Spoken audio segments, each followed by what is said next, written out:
Surprise of the day, instant reaction. Minnesota dominating the Lakers from about the second quarter on and taking a 1-0 series lead. I thought it was really obvious. You saw this a lot today where the underdog Pistons come in with a ton of energy, outplay the Knicks a little bit early, but eventually, the favorites wake up, and that happens a lot in the playoffs. Watch Golden State's favored over Houston. Watch Houston tomorrow night come in with a ton of early energy. Minnesota reminds me a little bit of a more functional, better coached version of Memphis. We have a dominating defensive big size, Rudy Gobert, Zach Edey, like a really big rim protector. You got a lot of athletes. You got kind of a tough guy in Randall or Desmond Bain.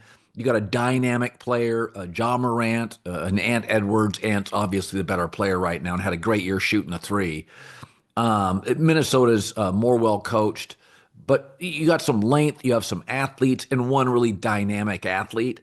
But I thought the difference in the game was just the Lakers did not play with a lot of physicality and a lot of intensity. I didn't think they had any rhythm offensively, and that can happen as a favorite in game one. But you figure by the third quarter or the fourth quarter, they just never had it. They just didn't have it. And J.J. Redick complained about it. They had it maybe briefly in the third quarter. But, did they have three straight possessions where you felt like the Lakers had a really good offensive rhythm? Certainly, I don't remember in the second half that happening. They played, I think, with a little bit more energy and physicality.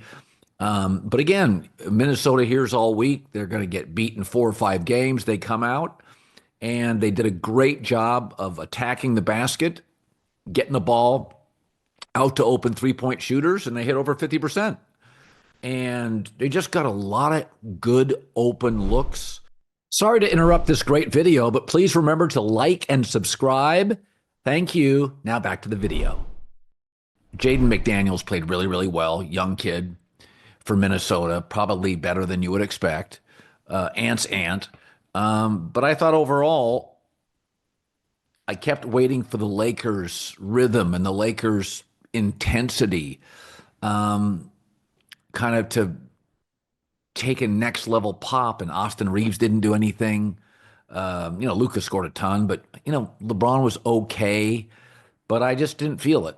It's just one of those things. The favorite came in and got outplayed and outworked, and I thought Minnesota did not give up a lot of easy baskets, and the Lakers did. So it happens. Again, Minnesota moving off Karl Anthony Towns for Julius Randle, my take is I don't love either in the postseason. Karl Anthony's a very gifted offensive player. Julius Randle's a tough guy, a really hard worker. But both their ceilings, Karl Anthony Towns gets worked defensively, and Julius Randle has a ceiling offensively. But they're a little bit like last year, and where they're just a well-coached team with some depth of athletes. And if you don't come out to play in this league, listen, the Knicks were in a dog fight against Detroit, and then younger Detroit, New York started hitting threes. New York started getting a lot of turnovers by the Pistons late. Then all of a sudden, the Knicks transition game is in lockstep, and they just blow them out. And that game got ugly in about a 5-minute burst. So you kind of felt, you're like, come on, ignite it. And then the Knicks did. Defensive intensity, started turnovers. From the turnovers, transition. They went on a run. Knicks win. I kept waiting for the Lakers to do that, but they just didn't have any in defensive intensity. I just didn't sense it. A little better in the third, but not good enough. So that's the upset of the day. Indiana won. I thought that would be the case. Knicks won. I think the two series that are going to be, well, now the Lakers-Minnesota is going to be interesting. But I think Nuggets-Clippers feels very, very even. Whereas the Nuggets have the best player and the Clippers have, to me, better coach, better defense. So that series is going to go 6 or 7. And I think the Warriors, and the NBA thinks this because they put it in Sunday night, the Warriors Rockets is going to be fantastic. I mean, just, diametrically opposed. A small team with old, cagey veterans and a young team with athletes and length. That's just going to be a great series. But Minnesota and the Lakers, I mean, here's one of the things that happens. Um, you really see this in a sport when you have a long series, certainly in the NBA. The Lakers are going to make some key adjustments, and most notably, they're going to play with much more physicality. So, in the home team in the playoffs usually gets the whistle. So expect the Lakers to come out in game 2 of the series and be very physical and very aggressive and attacking the T-Wolves because they did not bring their fastball tonight. That was a that was a weak home effort in game 1. And Austin Reeves has played really, really well since they acquired Luka. But boy, Austin didn't do a ton for me tonight. The NBA 82 game grind is done. Now the real fun begins. The NBA playoffs. Love them. They're here. Time for drama, clutch moments, Steph Curry, LeBron, jaw-dropping plays. I can't wait. If you're looking to make the playoffs even more exciting, DraftKings Sportsbook has you covered. They're the official sports betting partner of the NBA. Playing games all the way to the finals. Now's the time to back your favorite players and teams as they chase glory. So all season long, DraftKings has been the go-to spot for NBA player props.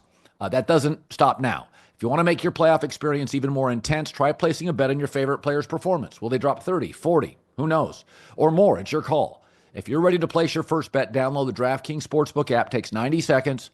Lock in your bets, and let's make the playoffs unforgettable. Here's something special for first-timers. DraftKings customers that are new, bet $5. That's it, $5, and get 200 in bonus bets instantly. Just make it a playoff run to remember with DraftKings. Download their Sportsbook app. Takes 90 seconds. The code's Colin, C-O-L-I-N. That is code Colin. New customers get $200 in bonus bets. Betting just $5. Only on DraftKings, the crown is yours. I thought just the tempo of the game, the Timberwolves outscored the Lakers in transition 25-6 in fast break points. And if you thought to yourself, boy, Minnesota is scoring easily. Yeah, 25 of their points were in transition. And they've got very good perimeter defenders. We've known this. Jaden McDaniels was like all defense last year. And so they're going to make LeBron and Reeves and Luka work for it. And then Dante DiVincenzo is a athletic, very resilient defender. So their way to win, Minnesota's way to win, is to be physical and play defense. That's their way to win. It's funny about Julius Randle is that he clearly has an offensive ceiling, but he plays with great energy. And a lot of that is because Julius Randle knows that's his game. Over the last 5 years, listen to this stat. 3 players have averaged at least 22, 9, and 5 over the last 5 years. Jokic, Giannis, and Julius Randle. Right? You wouldn't have guessed that. I think you just look at a team in Minnesota, they know that they have to win with intensity and defense. They have to win the transition game. They're not going to win a 3-point shooting contest or shootouts. They know what they are. And Chris Finch, the coach, knows what they are. And so sometimes in these playoff games, it's who plays their game. And when you watched Minnesota tonight, you felt like you were watching a smartly executed game plan. And when you watched the Lakers, you felt like it was low energy and they could never really get into sync. So, and give Minnesota credit. Minnesota got the Lakers off their game, and they did it with intensity and defense. So, can't wait for game 2. A little bit of a shocker. I mean, Minnesota got so many easy transition baskets and so many open threes. and man, they were hitting them. We got to give Ant Edwards a lot of credit. You can tell Minnesota's worked on his game, and Ant Edwards has worked on his game. Um, he's matured. His pacing's better. His shooting's better. When he gets doubled and he works off the ball, he's just Ant Edwards. And again, when you're as talented as Ant, you're not going to spend a lot of time in college. So you're going to come into this league, and for the first couple of years, you're going to score, you're going to show off, but you really don't know how to play defense. You're shooting like LeBron. It's going to take a couple of years till you get it dialed in. But I can tell when I watch Ant Edwards, I can tell he's well coached, and I can tell he really cares. And a lot of young players, Zion comes into the league and can't get his weight under control, and Ja comes into the league and is just immature. Ant comes into this league, and it's a testament to the T Wolves and Ant Edwards. He has put work into his game. That kid has put work into his game because he's athletic enough and dynamic enough to just drop 25 a night and not give a rip about adding layers to his game. He's that talented. You can see the layers. I mean, his shooting this year, obviously, shooting the three ball, but you can just watch him off ball. He paces himself better, plays off teammates better, and that's the difference in this league. Like everybody's going to get paid. Your top 5 or 6 picks, they've got a lot of talent. What do you want to do with the talent? And when I watch Ant, I see somebody that has put the time in. It's pretty obvious. And, you saw it all season and you saw it tonight in game one. So, Ant also more patient, letting the game come to him. T-Wolves led by 11 at half. He only had 8. He finished with 22. But you can just see that a lot of times when young players come into the game, they force things. Like they if they're having off shooting night, they go into the tank. And Ant's just become a really, really good player. And they won tonight comfortably, only 22 points. So Lakers got some work to do.